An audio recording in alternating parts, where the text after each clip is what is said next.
irmã Daniela é a líder da dança, ela vai apresentar o grupo. Graça e paz, amém, igreja?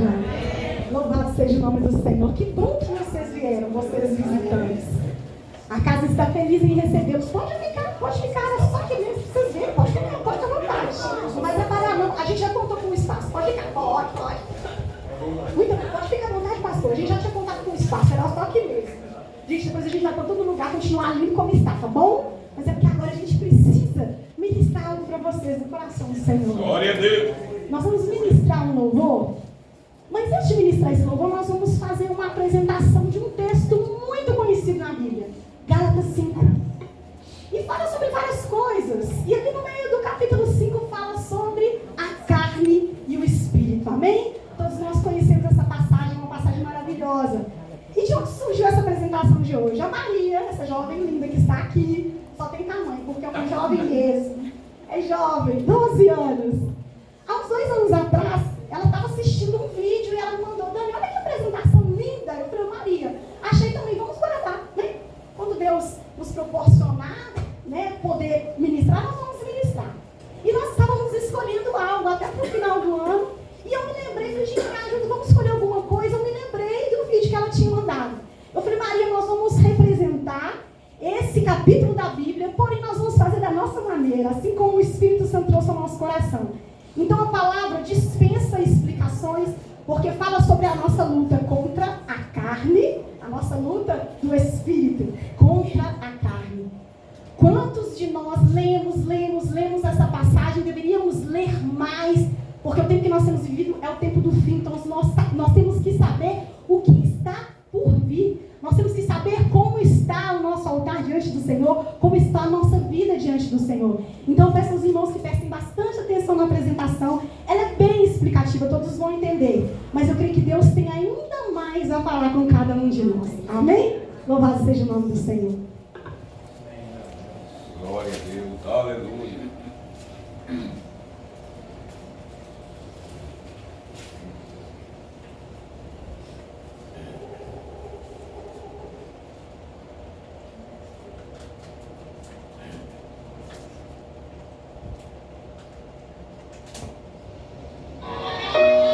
As obras da carne e o fruto do Espírito. Digo, porém, andai em espírito, e não cumprireis a concupiscência da carne. Porque a carne cobiça contra o Espírito, e o Espírito contra a carne. E estes opõem-se um ao outro, para que não façais o que quereis. Mas se sois guiados pelo Espírito, não estáis debaixo da lei. Porque as obras da carne são manifestas, as quais são prostituição, impureza, lascívia, idolatria, feitiçarias, inimizades, porfias, emulações, iras, pelejas, dissensões, heresias, invejas, homicídios, bebedices,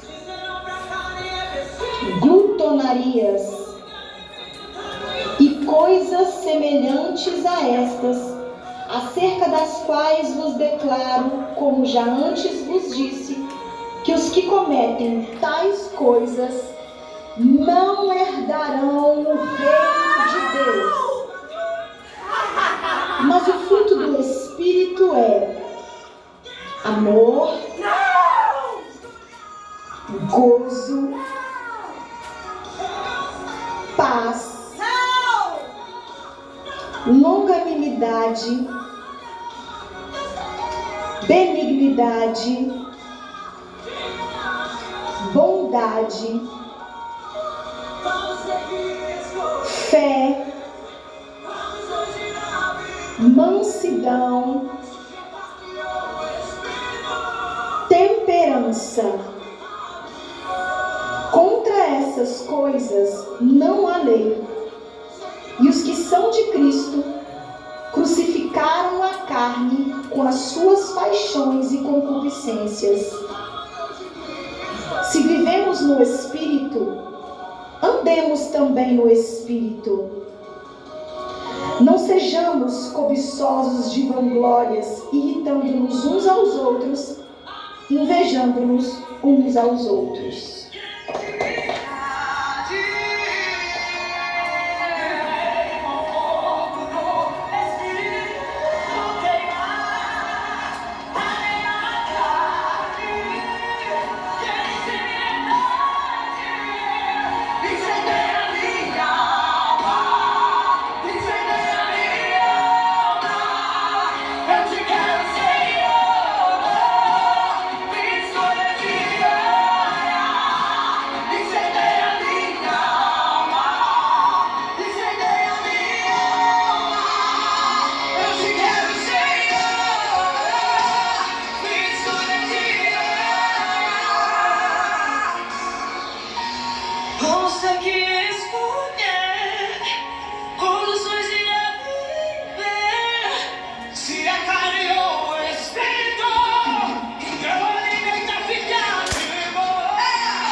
Glória a Deus, aleluia. Aplauda de novo com alegria. Glória. Deus é bom. Deus é bom, o tempo todo Ele é bom. Glória a Deus. Nós estamos alegres, porque o Senhor é bom. E grandes coisas o Senhor tem feito por nós. Amém? Nós estamos aqui no nosso lugar apertadinho, mas graças a Deus, né? O fogo do Espírito Santo tem liberdade nesse lugar. Glória a Deus. Aleluia. Obrigado, Jesus Cristo. Obrigado, Senhor. Amém, meus irmãos. Vamos prosseguir? Já apresentou tudo que tinha que apresentar? Tudo certinho? Glória a Deus. Irmãos, então vamos para, como diz a pastora Lúcia, para a cereja do bolo, né? Que é a pregação da palavra de Deus. Para fechar tudo que já foi apresentado aqui. As meninas da dança apresentaram muito bem, né? A carne milita contra o espírito. né? Um se opõe ao outro, mas quem tem que prevalecer é o Espírito Santo do Senhor nas nossas vidas, para que não venhamos fazer aquilo que queremos, mas venhamos fazer a vontade de Deus, que é boa, que é perfeita e que é agradável. Amém? Amém. Glória a Deus. Santo é o Senhor. Irmãos, com muito prazer, nós vamos receber o nosso querido e amado irmão, pastor Antônio Marcos.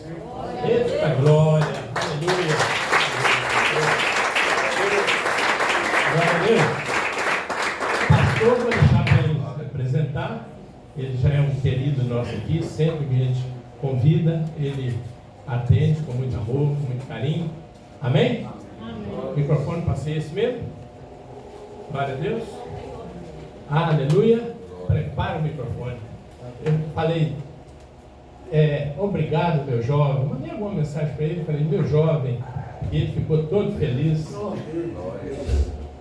Pastor Antônio Marcos, mas é jovem ainda, né? Muito jovem. Deus é bom.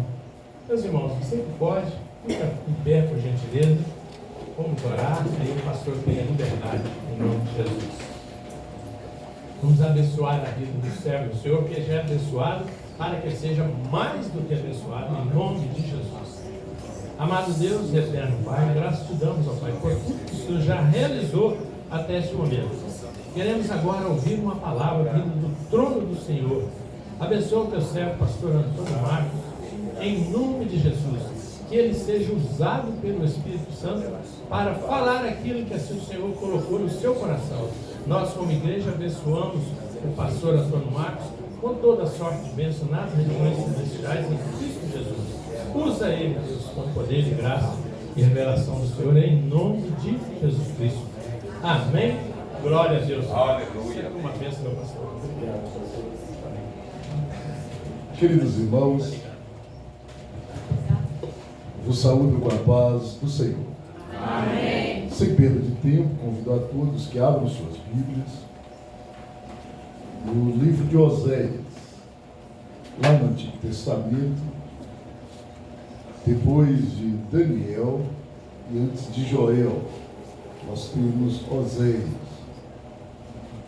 capítulo 1.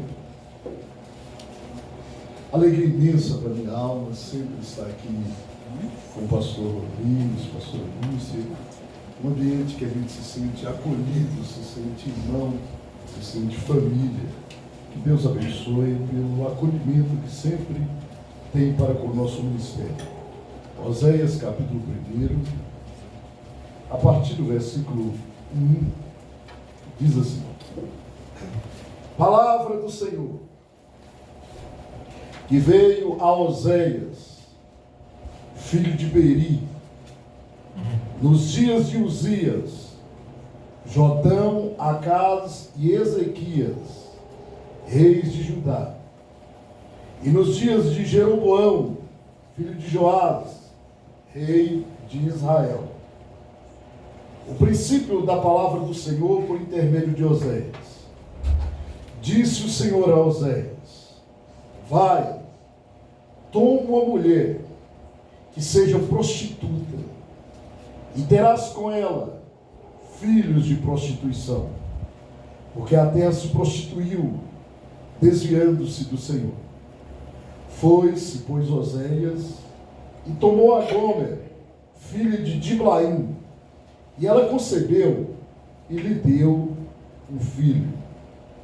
Ainda no capítulo 3 de Oséias, capítulo 3, versículo 2. Assim, eu a comprei por 15 peças de prata e 1,5 homer de cevada.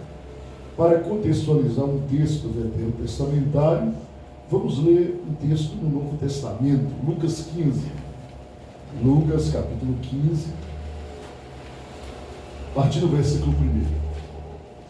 Chegavam-se a ele todos os cobradores de impostos e pecadores para o ouvir. Mas os fariseus e os escribas murmuravam: este recebe pecadores e come com eles.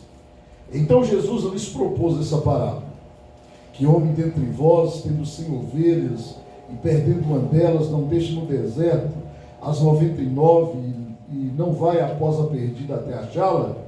Versículo 8. Ou qual a mulher que, tendo 10 dracmas, se perder uma, não acende a candeia, varre a casa e a busca com diligência até achá-la? Versículo 11. Jesus continuou: certo homem tinha 2 filhos. O mais moço deles disse ao pai: Pai, dá minha parte nos bens que me pertencem. E o pai repartiu os bens entre os 2. Versículo 20. Então, levantando-se, foi para o seu pai. Quando ainda estava longe, viu seu pai e se moveu de íntima compaixão. E, correndo, lançou-se-lhe ao pescoço e o beijou. O filho lhe disse: Pai, pequei contra o céu e perante ti, já não sou digno de ser chamado teu filho. Mas o pai disse aos seus servos: Trazei depressa a melhor túnica e vestiu com ela. Ponde-lhe um anel na mão e sandália nos pés. Trazei o bezerro cevado e matai-o. Comamos e alegremos-nos, pois esse meu filho estava morto e reviveu, tinha se perdido e foi achado, e começaram a alegrar-se. Podeis aceitar. Queridos irmãos, fizemos 2 leituras.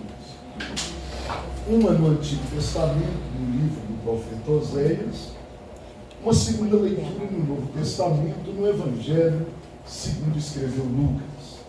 2 fatos, 2 narrativas, que se afastam uma da outra no tempo e na história, num período de quase 800 anos. Eu vou começar pelo texto de Oséias.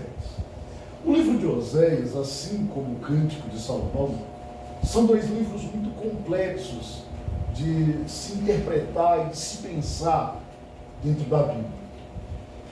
O livro de Oséias, existem 2 vertentes teológicas que discordam entre elas. Uma é uma teologia liberal, que olha para o texto de Oséias e diz: olha, isso aqui não aconteceu não. Isso aqui não passa de uma parábola, não passa de algo que era contado de pai para filho, lá naqueles dias. Uma outra vertente, essa é uma teologia mais conservadora, defendido pelo grande teólogo brasileiro Emílio Conde e pelo americano John Stott, que olha para esse texto e diz: isso aqui é muito mais que uma parábola. Uma parábola não tem nomes próprios. Aqui não. Além de muito nome próprio, tem referência, alusão a um tempo histórico. E o grande historiador judeu, Flávio Joséfo, faz menção dos dias de Oséias, do pai de Oséias, e do momento da geopolítica que estava ativa naquele contexto. Oséias viveu em um período de crise de natureza política, com impacto na espiritualidade do povo. O reino de Israel estava dividido no chamado Reino Norte e o chamado Reino Sul. Tinha 2 capitais. De um lado tinha Jerusalém, do outro lado tinha Jezreel, ou Samaria. E é em meio a essa crise que Deus quer falar com Oséias. Oséias, ele é filho de pastor. O seu pai é um sacerdote. O nome do seu pai é Beri. E, sendo ele filho de sacerdote, provavelmente veio do tronco de Arão e da tribo de Levi. Agora ele está transitando da adolescência para a juventude. E Deus quer falar com ele. Eu quero conjecturar o diálogo de Deus com Oséias. Olá, Oséias, como vai? Vou bem, Senhor. Oséias, hoje eu quero falar contigo. Fala, Senhor, que teu servo ouve. Oséias, você tem sonhos? Ele disse: sim, Senhor, eu tenho 2 sonhos. Quais são os teus sonhos, Oséias? Senhor, eu tenho um sonho de natureza ministerial. Papai é pastor. Já que papai é pastor, mamãe vem introjetando para minha alma, desde a minha infância, essa possibilidade de no futuro eu vir a substituir papai no tempo. Eu quero ser um sacerdote. Eu quero entregar o meu ouvido ao teu povo e a minha boca ao Senhor. Quero ouvir o teu povo e falar contigo. E o seu segundo sonho, Oséias? Senhor, o meu segundo sonho vai de encontro com o primeiro. Eu quero ter uma família. Eu quero casar com uma mulher digna, uma mulher honrada, uma mulher respeitada. Eu quero constituir uma família ao lado dela. Meu sonho, Senhor, é quando numa manhã de sábado, eu, seu pavão, pegar a dona Pavoa, seus pavõezinhos, e irmos para o templo te adorar. Oséias, o que você pensa da possibilidade da minha vontade de ter primazia em sua vida? Ele diz, Senhor, é claro, tua vontade é boa, tua vontade é perfeita, tua vontade é agradável. Cumpra-se em mim a tua vontade. Ok, Oséias, eu vou realizar seus sonhos. E ele, yes.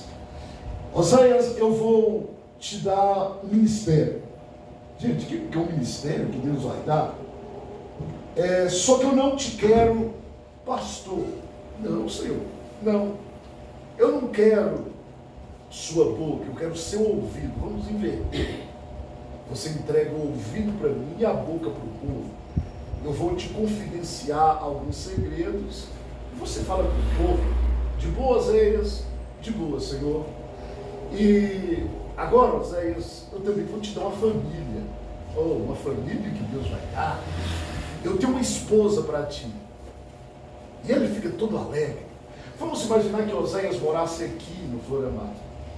Vamos imaginar que logo ali onde é a empresa, a garagem de ônibus, ele tinha uma plantação de trigo. E o Senhor dissesse para ele assim, Oséias, sua esposa existe, porém ela não está morando com a família. A relação dela com a família está tensa. Ela é filha de quem? Ela é filha de um moço chamado Diblaim. Porém, ela não está morando em casa. Onde ela está morando, Senhor? Ela pertence a qual tribo, a qual dinastia, a qual clã? Qual é o endereço dela? Eu irei ao encontro dela. Senhor, eu já guardei aqui 15 peças de prata para eu pagar o dote por essa mulher. E eu quero amá-la, até ela sentir ódio de ser amada. Oséias, ela está morando no centro de Belo Horizonte. Está morando ali naquele conglomerado histórico entre a Rua dos Guaicurus com a Rua São Paulo. E ele, Senhor, essa vibe aí é perigosa. Eu, obreiro da igreja, dando rolê na Rua dos Guaicurus, vai pegar mal, isso é um escândalo. Vai lá, Oséias, eu falo o encontro desta que será a sua esposa. Ok, ele pega o busão, desce para o centro de Belo Horizonte. Quando chega ali na Rua dos Guaicurus, ele quebra a sua direita e chega na Rua dos Guaicurus, desconfiado, palitozinho de pastor. De repente ele olha para o motel da Luz Vermelha, acelera o passo e sobe. Quando chega no salão principal, uma música brega cortando na alta, talvez garçom, seresteiro da noite ou boate azul. Ele encosta o bumbumzinho na parede, todo desconfiado. De repente ele cria coragem, vai para o meio do salão e grita, Gomer, filha de Diblaim. Ouviu-se um silêncio, o DJ abaixa o som. De repente vem uma garota com um shortinho mamãe tô indo, diz, pois não, sou eu.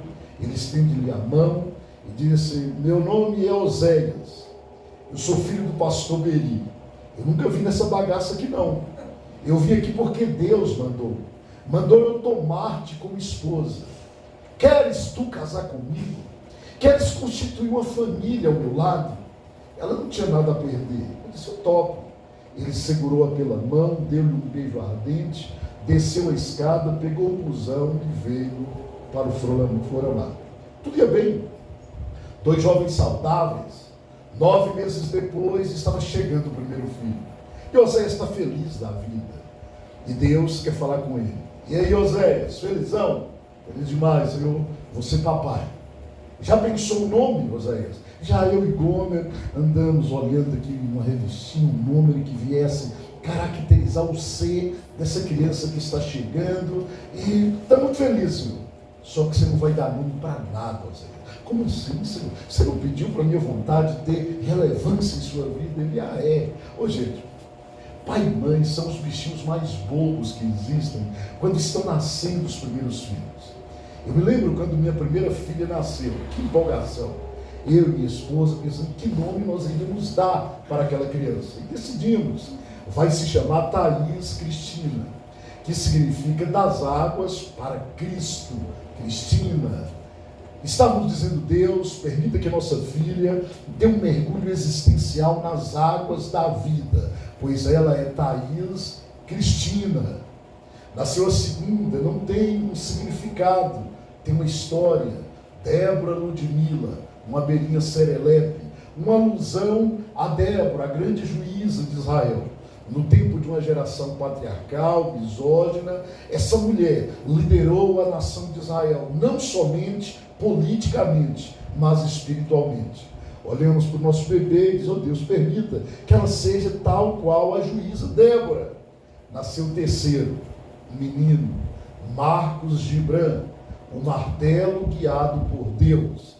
Estávamos dizendo, Deus, permita que nosso filho seja um pregador, mas não um pregador qualquer, um pregador guiado por Deus. Nasceu o quarto, aí eu virei Adão, Efraim Calil, o frutífero. Permita, Deus, que nosso bebê dê fruto no seu tempo.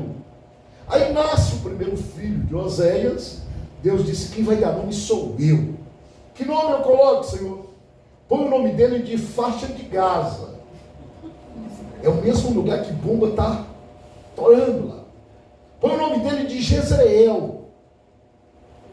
Vem o segundo filho. É uma menina. E essa aqui, Senhor, aí Oséias está afinado. Põe o nome dela de Lohuama, que quer dizer não pertence mais ao meu povo. Terceiro. E esse aqui é o menino. Põe o nome dele de Lohami. A minha misericórdia já não alcança. 3 filhos, 5 anos de casado. Tudo ia bem. Aí um dia Oséias vai para a sua plantação de trigo, aqui onde é a garagem de ônibus. Está voltando. Já tarde. A semiga ainda não havia chegado. Ele aproxima da cerca e olha o lampião apagado e ele grita, Gomer! Casalzinho apaixonado. Vida! Nada. Aí de repente vem um garotinho de 5 anos, o Jezreel. Papai, é sua mãe, Jezreel? Ô papai, ela saiu cedo e até agora não voltou. O instinto fala mais alto. Ele liga uma coisa com a outra. Ela não tem relacionamento com a família. Não é possível. Passa um táxi, ele entra e diz, unção de Ayrton Senna. Para onde? Nós vamos para a Rua dos Guaicurus. Quando chega na Rua dos Guaicurus, ele desce, sobe a mesma escadinha que ele havia subido 5 anos atrás. Quando ele chega, olha no meio do salão, a mesma música brega cortando na alta. Quando ele olha, estava a esposa dele, Gomer, nua, nos braços de outros homens. Uma ira sobe. Ele só olha para cima e diz, é isso aí, Deus. Vai ter morte. Ela é ingrata. Tirei ela dessa vida. Dê-lhe um nome, senhorita Oséias. E o que eu mereço é essa ingratidão, Deus. Você não vai matar nada, Oséias? Mas Deus, como assim? Ela é ingrata. Não vai matar nada. O que eu faço? Nada. Tira esse palitozinho seu de pastor. Vai lá. Cobre a nudez dela, macho. Vai lá. Construa uma cerca em torno dela. Uma cerca de espinho. Protege ela. E ele todo humilhado, aproxima e diz, cadê, peão? Cadê? Você não lê? A peãozada afasta e começa a gritar. Ele toma pela mão, cobre a nudez dela com o paletó e vai descendo a escadinha todo humilhado. Ô gente, eu fui alcoólatra. Bêbado é um bichinho que fala pelo cotovelo demais. E ela, Oséias, seu porqueiro, você não vale nada. Os homens da Guaicurus são melhores do que você. Quando eu estou com sede, eles não me dão chapinha nem Dom Bosco. Eles me dão Jack Daniel. Eles me dão Black Label. Eles me dão Stella Artois. Você não vale nada, Zé. Ele é humilhado. Pegando o busão, indo embora. E chega em casa, a embriaguez passa, vem a ressaca dela, e ele é angustiado, tentando buscar perdão, porque perdoar não é amnésia, perdoar é você ressuscitar na sua alma alguém que um dia te fez mal, sem a mesma dor que você sentiu um dia. E a vida segue, e ele cria ânimo, desce para a sua plantação de trigo, quando ele está voltando, encontra um amigo. E aí, Oséias? De boa, você e Gomer? Ele falou, levando, rapaz. O seguinte, senhor, Estou vindo do centro de Belo Horizonte. Passei na Praça 7. Na Praça 7 tem um palanque armado. Sobre o palanque tem um leiloeiro. Em cima do palanque está Gomer, sua esposa, sendo leiloada como uma escrava sexual. Parece que deixou muita dívida na Guaicurus. Ele o quê? De repente passa o táxi, ele entra e diz, olha, um São Tismaque, para onde? Para a Praça 7. Quando chega na Praça 7, ele desce com os olhos esbaforidos, vê aquela muvuca, um palanque armado e o leiloeiro gritando, 13! Talvez era petista. 13 peças de prata alguém deu por essa mulher. Aí ele diz, eu dou 15! Eu dou 15 peças de prata por ela.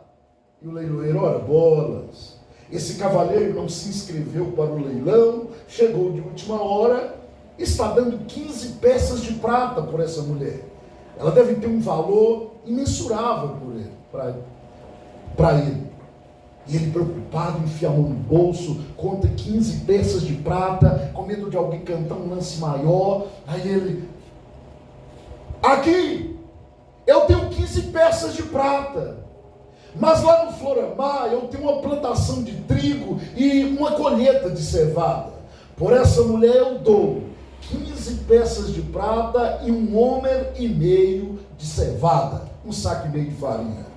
Ouviu-se um silêncio, os outros participantes balançaram a cabeça e o juiz, o leiloeiro, pá, bateu o martelo e disse, toma homem, essa mulher é sua. E ele subiu o palanque, vai ao encontro dela, dá-lhe um abraço, um beijo ardente, diz, tu és minha, não é de mais ninguém, não há macho que põe a mão em você mais, se possível for, eu dou a vida por ti. Pega pelo braço, desce, pega o Floramar, está vindo embora, no caminho Deus.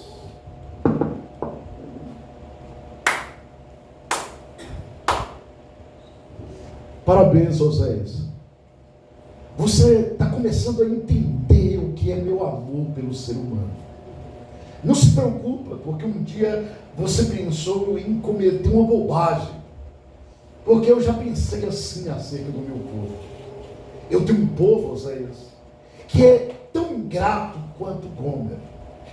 Esse meu povo passou mais de 400 anos escravo no Egito. E eu, com mão forte, usei Moisés para tirar esse povo do Egito.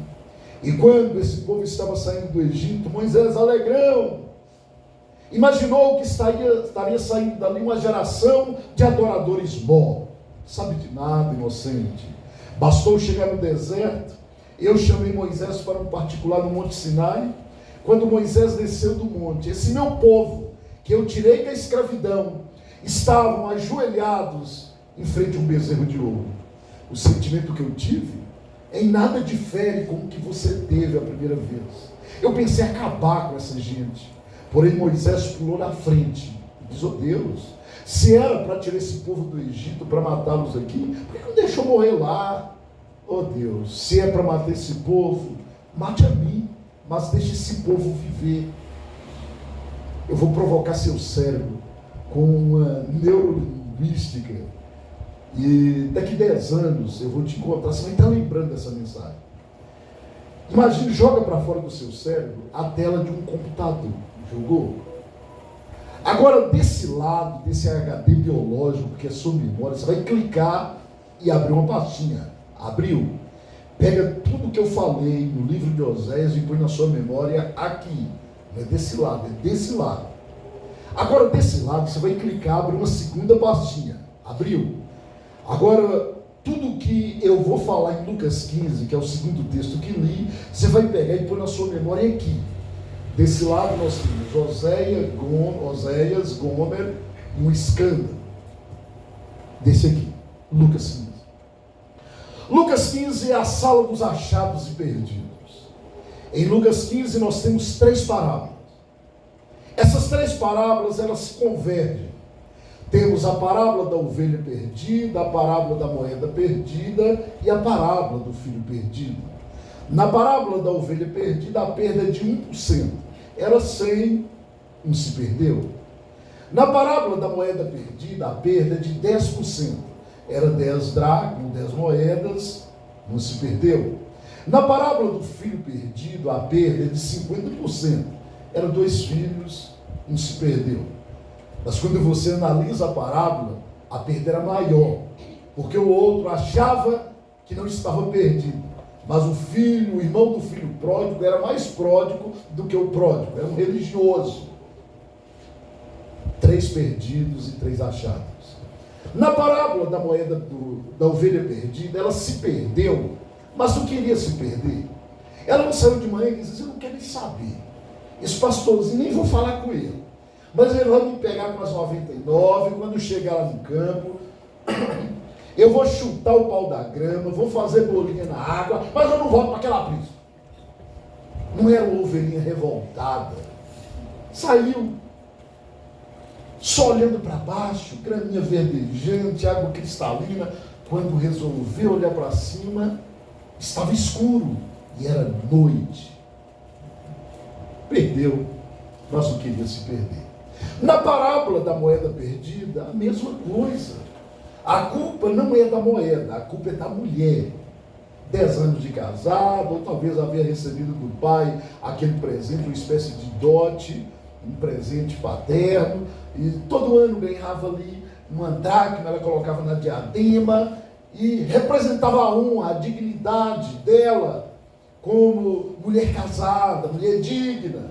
Mas era trabalhadeira, vai aqui, vai acolá, varrendo a casa, não observou, a moeda caiu, cansada, tirou a diadema, tomou um banho frio, dormir. Quando o dia acorda para iniciar um novo labor, ela pega a diadema, faltava uma. Ela é racional. Espera aí, eu não perdi essa moeda numa terra longínqua, nem mesmo no campo. Essa moeda está perdida dentro de casa. Ela teve atitude. Ela pega um candeeiro e pega uma vassoura e ilumina aqui, ilumina lá, vassoura aqui. Se precisou de candeeiro porque estava escuro, assim como a ovelha no campo estava escuro, dentro de casa também estava escuro. Se pegou uma vassoura porque a casa estava suja e vai aqui, candeeiro acolá, de repente no meio da poeira encontra e diz: eureka, encontrei. Vai para a janela e grita: Terezinha, minha vizinha, Dona Joana, minha colega, hoje vai ter chá das 3. Eu encontrei minha moeda que estava perdida. Na parábola do filho pródigo, esse aí não, como diria lá em Pedra Azul, no meu vale do Jequitinhonha, esse aí macunou, arquitetou, planejou. Tem um grande historiador chamado Joaquim Jeremias. Ele é um alemão que produz sua obra na Inglaterra. Ele é especializado em antiguidade judaica. Ele diz que na cultura judaica dos dias de Jesus tinha algo que todo pai que tinha uma herança, aquela herança era automaticamente para os filhos. 70% é para o filho mais velho. Caberia a ele ser a previdência social da mamãe, a viúva que havia ficado. O restante era para os outros filhos. Esse pai tinha 2. E o caçulinha chegou no papai: dá-me parte da herança que me cabe, meus 30%. Ok, filho, dou. Joaquim Jeremias disse também que existia um código de ética, um código de moralidade social. O pai poderia dar a herança com ele ainda vivo, só que deveria ser à vista de toda a família e de toda a vizinhança. E na vista da família e da vizinhança, com um olhar de vergonha, o pai pegava a herança e entregava para o filho. E o código de ética dizia: ele tinha que sumir, subverter, desaparecer, não está no 18, picar a mula, só miserável. Era tido como um filho ingrato, que a família estava se envergonhando dele, pois havia desonrado o pai. E o filho pródigo teve atitude, não ficou dando rolezinho dentro de casa, nem no campo. Ele pegou os 30% da herança e foi para uma terra longínqua. E quando chega ali, ele vira Papai Noel e começa a dar tudo para todo mundo, e porquinho que você tira, não põe de volta, fica vazio. E aí ouviu-se um barulho, e não era um barulho de glória a Deus, era barulho de estômago de filho pródigo roncando de fome. E Ele enfia a mão no bolso, nada. Ô, gente, eu já vivi isso na prática. E você está andando, sem rumo, aí você chega num restaurante de beira de estrada, olha para aquelas coxinhas, e não tem grana. Aí você pega o ketchup, a pimenta e... fome total. Aí não tem atitude. Ele começa a procurar uma lavada de roupa, mas era filhinho de papai, começa a sair fora da cidade, aí sentiu um cheiro de barrão, aproxima de uma pequena fazenda, bate palmo, o proprietário vem, pois não. Ô moço, eu estou numa terra longínqua, eu não sou dessa terra, eu estou com muita fome, conta alguma coisa para me fazer. Aí o proprietário, qual é, rapaz? Eu sou um gentil, talvez um grego, um romano, que estava naquelas terras criando porco para gentil. Você não, você é judeu, você não come pururuca, não gosta de feijoada. Não, vaza. É que eu estou com muita fome. E no afã de humilhá-lo, vou te dar um prato de comida, dá 2 horas, vai dar comida para os porcos. E era patrão ruim, deu uma mixaria para um jovem. Ele almoça, quando dá 2 horas, vai dar comida para os porcos. Quando ele está dando comida aos porcos, ele não come da comida dos porcos. Ele sente desejo de comer. Quando ele sente desejo de comer, ele clica na memória. Diz, o quê? O que eu estou caçando nessa bagaça? E a consciência, qual é, maluquinho? O que você está pensando? Pensando nada, eu vou voltar para a casa de papai. Você está louco? Você vai morrer. Manassés Júnior, você vai morrer. Estou voltando. Critica o filho pródigo quem quiser.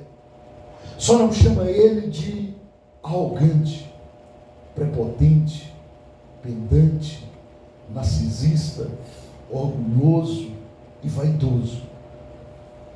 Ele sabia que ele havia perdido tudo, mas ele sabia que ele nunca perderia o pai. Ele volta. Era terra longínqua, o chinelo havaiano desgasta, os pés começam a sangrar, um frio extremo. Agora ele aproxima da vila. O primeiro morador da vila, talvez alguém do Vale do Jequitinhonha, chama a mulher e diz, mulher, chega aí, por acaso aquele maluquinho que está vindo ali não é Manassés Júnior? E ela, uai, não é que não é? Chega aí, menino. Avisa o próximo vizinho que vai ter apedrejamento. É só ele tocar na cancela. Lá vem ele, mancando. Quando olha de um lado, a vizinhança com a pedra na mão. Olha do outro, gente com gosto de sangue na boca. Porém, lá na frente, assentado na calçada, estava um pai. E ele olha para a estrada e vê a silhueta. Ele diz, é meu filho. É Manassés Júnior. É meu filho. Ele põe-se em pé. E aquele bando de abutre, esperando meu filho tocar na cancela para apedrejá-lo. Não, é meu filho. E ele acelera o passo, escancara a cancela, vai ao encontro do garoto, antes dele tocar na porteira. O texto de Lucas diz, ele o abraçou. Tem uma versão, uma Bíblia alemã, que parece a poesia do Vale do Jequitinhonha, que diz assim, o pai o beijou e o abraçou com candura e misericórdia. E ele, papai, eu pequei contra o céu, eu pequei contra ti, eu já não sou digno de ser chamado teu filho. Não, você é meu filho. Pai, faz de mim semelhante um escravo da casa. Eu quero liberar uma palavra para o coração de alguém. Você acha que a preocupação do pai é devolver diaconato para você, é devolver presbitério, é devolver ministério? Ei, isso é secundário para o pai, isso é o de menos. A principal preocupação do pai é fazer você entender o que é filiação, o que é ser filho.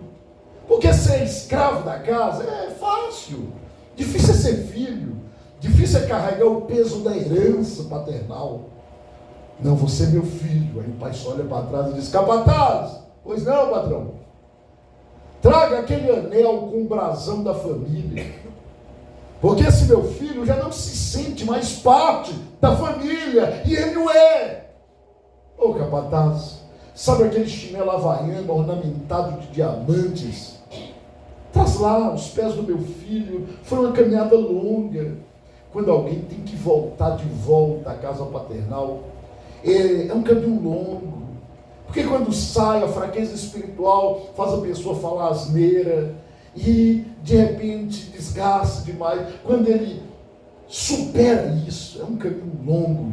Traz lá, calça os pés dele porque está ferido.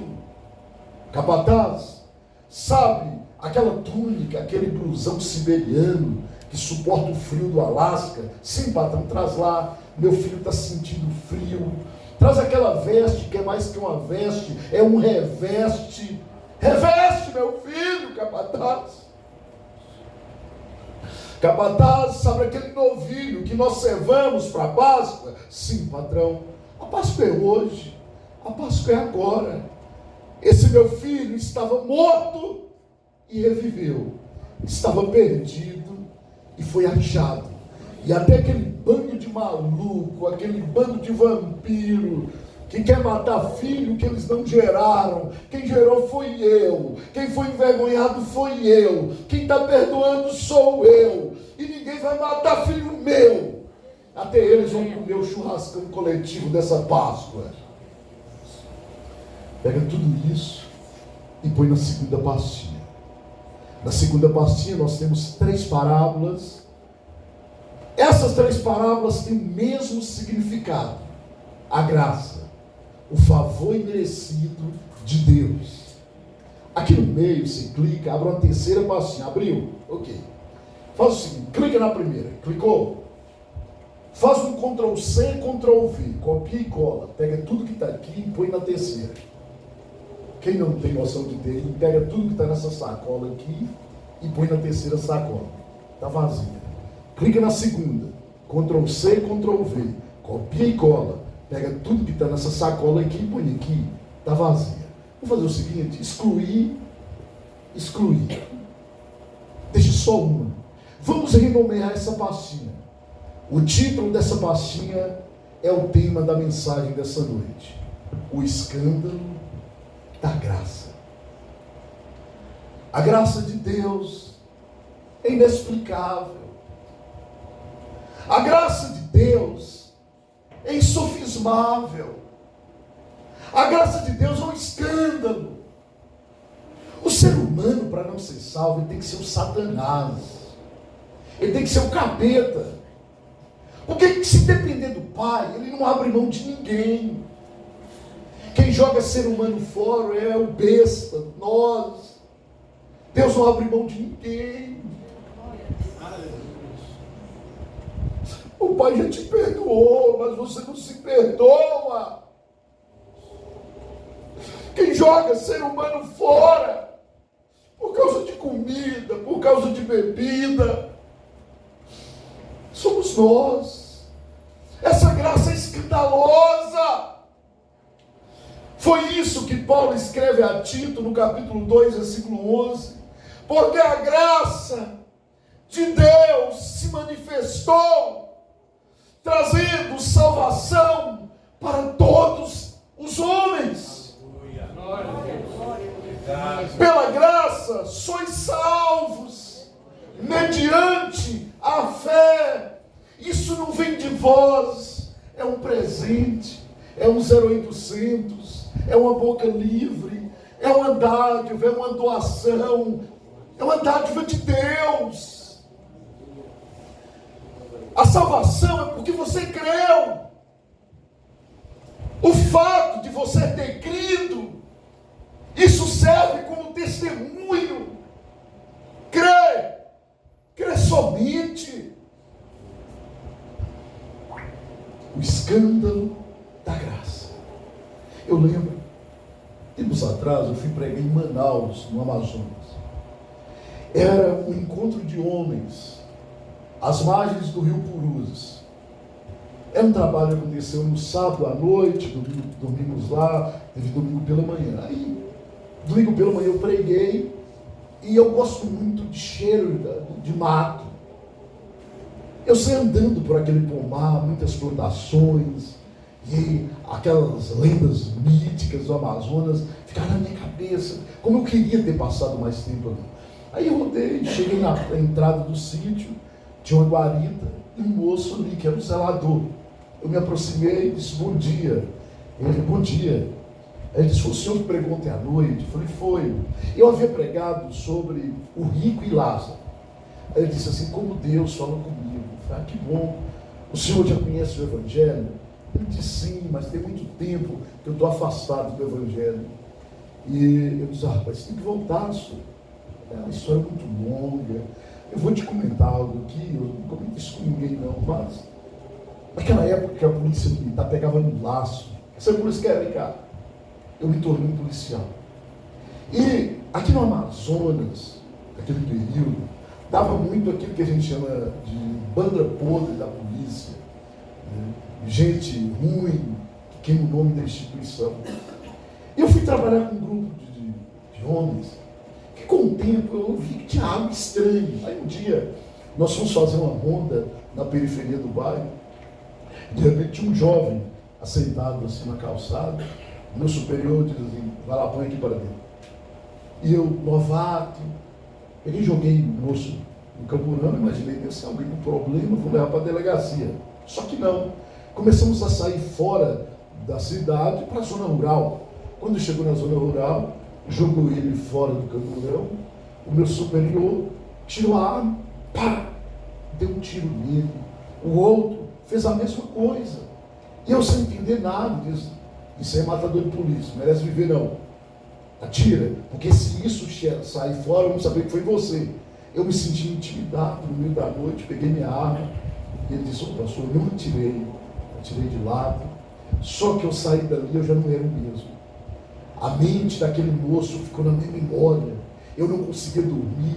Comecei a me recorrer a psicotrópico, uma alma azeda, que eu cheguei em casa, minha mulher alterou a voz comigo, eu puxei uma arma e apontei para ela, ela pegou meu filho e foi embora, e eu não suportando mais aquela vida, eu pedi baixo, fui para o Tocantins, fui trabalhar em garimpo. Recentemente eu voltei para aqui, e fico cuidando de sítio, das pessoas. Ele olhou para mim e disse, pastor, será que Jesus me perdoa? Aí eu perguntei para ele, você tem certeza que você não atirou? Ele disse, não, porque se você tivesse feito parte disso, eu te aconselharia a procurar um advogado e resolver isso por outro caminho. Eu falei, e essas pessoas, nem existe mais, já morreram. Eu disse, ajoelha aqui que eu vou orar por você. Você acredita que Jesus te perdoa?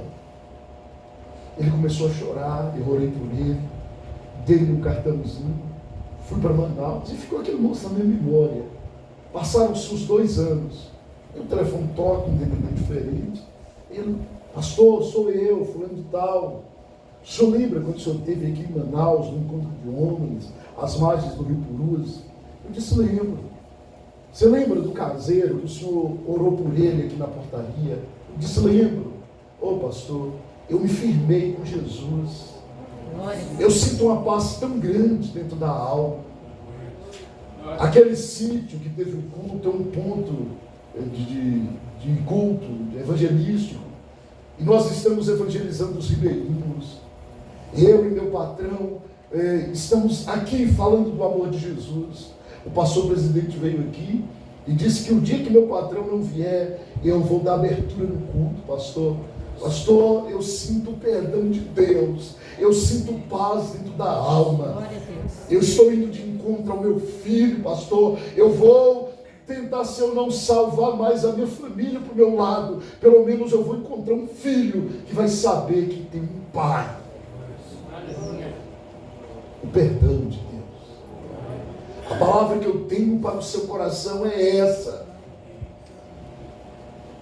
O amor de Deus é inexplicável. Essa noite o Espírito Santo te encontra, porque você é uma moeda, você tem valor. Você vai voltar para a diadema dessa mulher, vai voltar a ser útil, vai voltar a louvar, vai voltar a exercer seu ministério, porque não foste chamado para viver na poeira do pecado, foste chamado para estar em evidência na diadema dessa mulher chamada igreja. Aleluia. Glória a Deus. Fiquemos sobre os nossos pés. Jesus. Glória a Deus.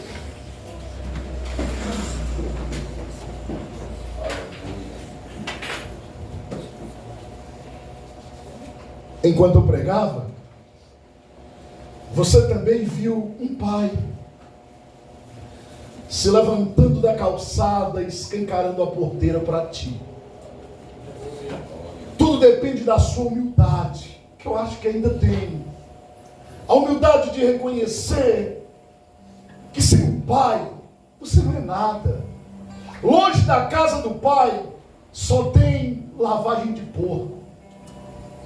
Esse envolvimento que você teve com pó de giz, com repolho estragado, com tentar pagar de manguaça, enquanto você não tem intimidade nenhuma com manguaça, com tentar ser alguém da night, da Billy Night, da noite. Você não foi chamado para isso. Você foi chamado para estar na casa do Pai. Em nome de Jesus, se tem humildade no seu coração ainda, você viu o Pai escancarando a porteira. Você até sentiu o Pai colocando um anel, nem foi no seu dedo, na sua mão. Porque o Pai está te dizendo, você pertence a essa família. Você até sentiu uma túnica quente, uma veste que não é veste, é reveste. E sereis revestido com o Espírito Santo. Até sentiu o calor dos braços do Pai, na autoridade do nome de Jesus. A sua preocupação é, será que o Pai vai me usar como Ele me usou um dia? E daí? A sua preocupação é, e o que os irmãos, o que a família vai dizer? Quem manda na casa é o Pai. Se o Pai vai te honrar, é problema do Pai. Se você pisou na bola, não pisou na bola, não foi com o pastor, nem com o irmão, foi com o Pai. Nessa noite o Pai libera o perdão para a sua alma. E se você é bobo, você não vai se perdoar. Porque se depender do Pai, o Pai já te perdoou. Se tem humildade no seu coração, não saia daqui como entrou, saia como filho. Deus, na autoridade do seu nome, eu ministro no coração da tua igreja. Eu ministro um sentimento de paz. Eu ministro um sentimento de fé. Eu ministro um sentimento de gratidão. Que a tua igreja saiba valorizar a condição de filho, a condição de moeda encontrada, a condição de ovelha encontrada. Que essa graça escandalosa não se torne uma desgraça. Que a graça não vire desgraça para a vida de ninguém. Em nome de Jesus. Amém e amém.